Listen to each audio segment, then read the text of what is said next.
positives? I think, to be honest with you, just the usual. A lot of self-belief, extreme amount of athleticism.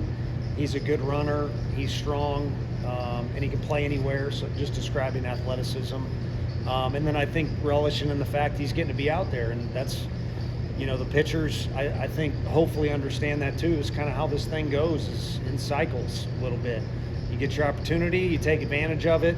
You're not getting your opportunities, you make sure you're prepared, and you wait your task, and when you get it, you attack it. And he's kind of gotten a little bit of action sprinkled in there at the beginning, and now he's getting a lot of it. And I think he's enjoying the fact he's playing too, which is, what you got to do. Because I would say the flip side of it is you start stressing out like you got to, it's mandatory, you got to perform or put up numbers or anything like that. You see from AJ, and what's the next step for him? Yeah, I think that's a conversation to be had where it'd be nice to get him into some situations where he's got guys on and he's got some pressure on him. But it was just good to double up the pitch count, double up the amount of innings. I think he even went down again. That was his request this go around, was to go down and even get some more pitches in the bullpen. So I know he's hungry to do more. I think we want to do it in a proper progression. So what the next step is, I'm not sure. But for me, I'd like to involve some guys, on base, whether it's against our hitters or another team. And then the ultimate question that you want to ask is SEC play. I don't think it's too far away. But, again, I think we want to keep making steps up rather than, climb to the top of the ladder right away. Would that involve maybe coming out of the bullpen, his next appearance, or probably the same? Yeah, I think that's possible.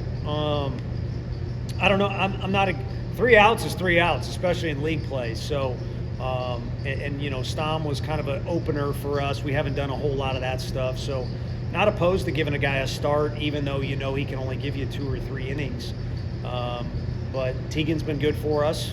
The other guys have been really good for us. We've got other options. So, we'll have to have a conversation. And to me, he's a guy that's a leader who, like Ensley, we're willing to give those guys tasks and also willing to accept feedback. So AJ, more than anybody, it's kind of a 2-part conversation, our piece and his piece, and we'll come together and see what the, probably what the next step is, but what are the next 2 or 3 steps too.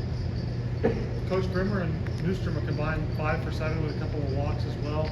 These 2 are freshmen. They're cornerstone pieces moving forward. How important is it for you to see those guys succeed as they did tonight?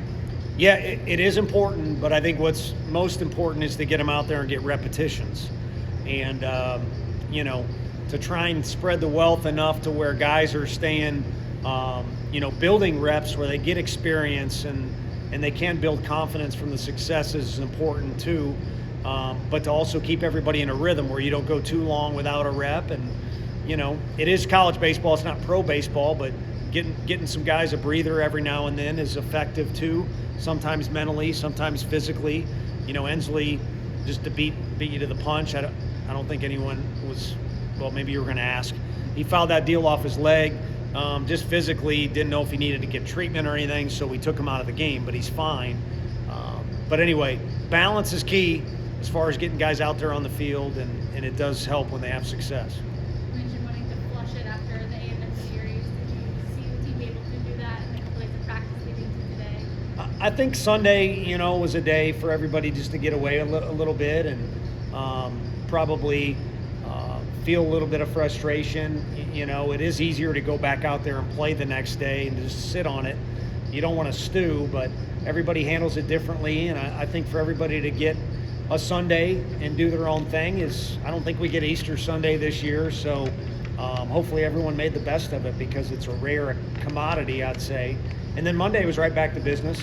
And today was good. Just, needed that first run to break through to where everybody could relax a little bit.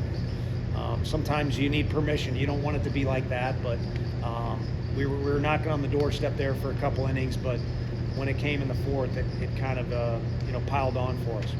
Ariel played in third a little bit now as part of that relay at the plate. How much confidence do you have anywhere you put him on the field? Yeah, a ton. And it was good to get Manny some, reps at short. We even talked as a team that, Jay takes pride in his reps on the infield. And we said it to him with all sincerity, and I told you guys too, we want him leaving this place proving that he can play shortstop, which is the most talked about infield spot, but it doesn't mean it's the most valuable. Ariel showed that tonight, that playing at third, 2 of those plays he made and decisions he made with the baseball were vital in a game that could have been closer than it was at the end. Where's Gavin at? Do you anticipate him being available in any fashion this weekend? Yeah, I would think so. I think at South Carolina, we were just fortunate that his pinch hit opportunity, with the game on the line, never really took place. And then he had a little bit of soreness creep in again. So against A&M, it would have been nice to have him. It would have only been in one game. It would have been nice to start him against Lampkin, but he had a little bit of a setback. So going into this weekend, I feel like we're back to where we were against South Carolina. So it makes you feel better when you compare it to what happened last weekend. If you had a crystal ball, and I was to say that to you 2 weeks ago, you might be we might all together be a little frustrated, at least those of us that are cheering on the Orange, which I hope is everybody to some extent. But yeah, he'll be able to do something. Mentally, emotionally, how prepared is this team for a tough road game against Ole Miss? I think, I don't mean to speak for everybody, but I've kind of heard a couple comments, and then for myself too, it's good to get back on the road. You do kind of like that little rhythm, and maybe it's from experience of home, away. And, playing back-to-back road weekends was a little bit of like, we felt like we were on the road forever. And it was great to be back at home. We didn't take advantage of it. It'll be good for new scenery, a new challenge. And when you play on the road in this league, you know how tough it is. But if you can just win a game, it's invaluable. So, yeah, I think everybody's in a good spot mentally to go do that. Do you have any conversations with Liam or Fisher ahead of the series about kind of keeping emotions in check and not making too much of it? No. I mean, it's funny you ask it that way, because you don't have a prayer at talking to Liam about controlling his emotions. That's a waste of time. And then speaking of, Jersey Shore isn't coming out of fish. He's going to act like that at all times. So, but I think that's his quote, actually, to be honest with you. So no one can be mad at me about that. No, in all sincerity, John asked the same question. I said in January, I don't even remember why, but it came up in an organic conversation that the team was having. But that's where I'll leave it. We don't, maybe it'd be different if last weekend worked out differently, but based off the fact we got throttled on Saturday, we ain't got time for anything else, for any extra riffraff, or I'm sure they'll, when the thing's over, there's maybe friendships or old roommates, or, I'm all for that. But with our preparation tomorrow, and then Thursday in Oxford, our practice, and then the first game, we ain't got time for anything other than to be a little bit more resilient, have a little more grit, and definitely have a little more determination, because of last weekend was a losing weekend. We need to find a way to make this a winning weekend. Everything good with Liam's hand? Good. Yeah, good. Again, that was not quite in the Ensley category, but being at 95 pitches, kind of similar. So a little bit of precautionary, and it's nice. You got Woody and those folks to hand them off to. What stands out about Ole Miss? They're good. And,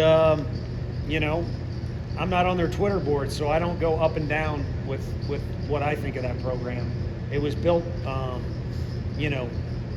out of, I've already said a couple dumb things, but not built from scratch, but he built that thing up from something small into something massive.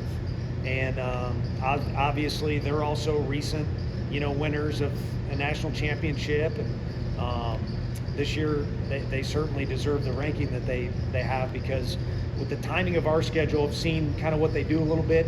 It's a really balanced team. Their Friday guy has a great track record going so far. I assume he'll start game 1 again for them. So it starts from the top. And of course, their fans show out and make it a fun time in their park. So there's a lot of reasons why they have success in that ballpark, and there's a lot of reasons why the program has had success. But yeah, that team is back to a standard look of strong pitching and a well-balanced offense.